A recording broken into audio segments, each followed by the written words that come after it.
इस वाले वीडियो में मैं आपको Holi innocent public school Hindi book chapter number 3 के बारे में बताऊंगी। इसका नाम है रंग बिरंगा हाथी। ठीक है, रंग बिरंगा मतलब कि कलरफुल। धनीराम लोहे के चिमटे, कढ़ाई, चाकू आदि बनाकर बेचा करता था। इसी से उसका घर का गुजारा होता था। मतलब कि वो इन सामान को बेचता और जो पैसे आते उन्हीं से अपने घर का राशन खरीद कर खाना पानी चलता था उनका। उसके परिवार में उसकी पत्नी धानी तथा उसकी छोटी सी बच्ची मुनिया थी। धनीराम सवेरे सवेरे उठकर यानी कि सुबह सुबह उठकर भट्टी में आग सुलगाकर अपने काम में लग जाता था और ये सारे चिमटे, कढ़ाई, चाकू बनाकर तैयार करता था बेचने के लिए।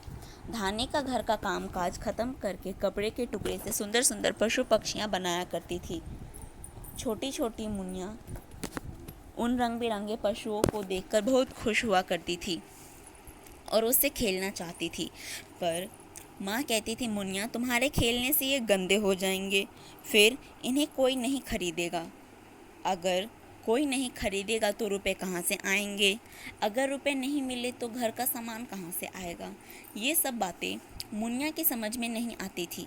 इस कारण वह माँ से रूठी रहती थी, मतलब कि नाराज़ रहती थी, क्योंकि उसकी माँ उसको वो खिलौने खेलने के लिए नहीं दिया करती थी। एक दिन माँ ने कहा, तुम इन रंग बिरंगे टुकड़ों से अपने लिए कोई खिलौना क्यों नहीं बना लेती? मुनिया को उसकी माँ ने कहा कि तुम खुद ही खिलौना बना लो इन सभी टुकड़ों से।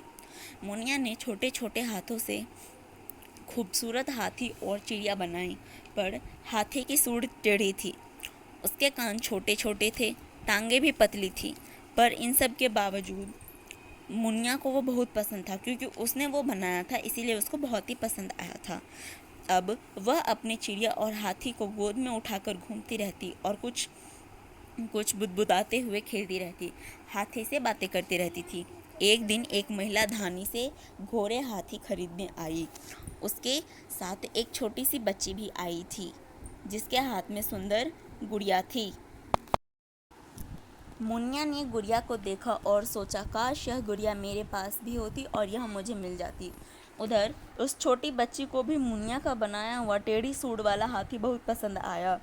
वह उसे लेने की जिद कर बैठी कि अब तो मुझे यही चाहिए। धानी ने कहा, यह टेढ़ी सूंड वाला है, तुम ये सुंदर हाथी व घोड़े ले लो। पर बच्ची नहीं मानी, तो मुनिया की माँ ने 20 रुपये में उसका हाथी बेच दिया, जो कि मुनिया ने बनाया था। अब मुनिया थोड़ी सी उदास हो गई, क्योंकि अब उसके पास खेलने के लिए कुछ भी नहीं बचा। उसकी माँ ने समझाया, तुम तो इसे दोबारा बना सकती हो, पर इस छोटी लड़की को तो यह भी बनाना नहीं आता है। पर मुनिया को माँ की बात अच्छी नहीं लग रही थी। उसे अपना खिलौना हाथी बहुत पसंद था। मुनिया को रोते देखकर हाथी खरीदने वाली बच्ची को उस पर दया आ गई। वह अपने सुंदर घने बालों वाली गुड़िया उसे देकर बोली, मुझे सचमुच तुम्हारा हाथी बहुत पसंद लगा और सुंदर भी है यह, तुम मेरी गुड़िया ले लो। मुनिया को तो मानो सब कुछ ही मिल गया था, क्योंकि मुनिया को भी वो बहुत पसंद था और उसे चाहिए भी था। तो वह इस बात के लिए मान गई कि उसकी घने बालों वाली गुड़िया वो ले ले और उसकी हाथी उस छोटी सी बच्ची को दे दे, जो उसकी माँ ने सिर्फ 20 रुपये में बेच दिए थे। मुनिया ने जो छोटी बच्ची थी उससे गुड़िया लेकर और छोटी बच्ची को धन्यवाद दिया। मन ही मन मुनिया सोचने लगी कि मैं तो सचमुच ही इस हाथी को दोबारा बना सकती हूँ, पर यह जो गुड़िया है वो नहीं। इसी तरह दोनों बच्चों ने स्वयं ही समस्या का समाधान खोज लिया।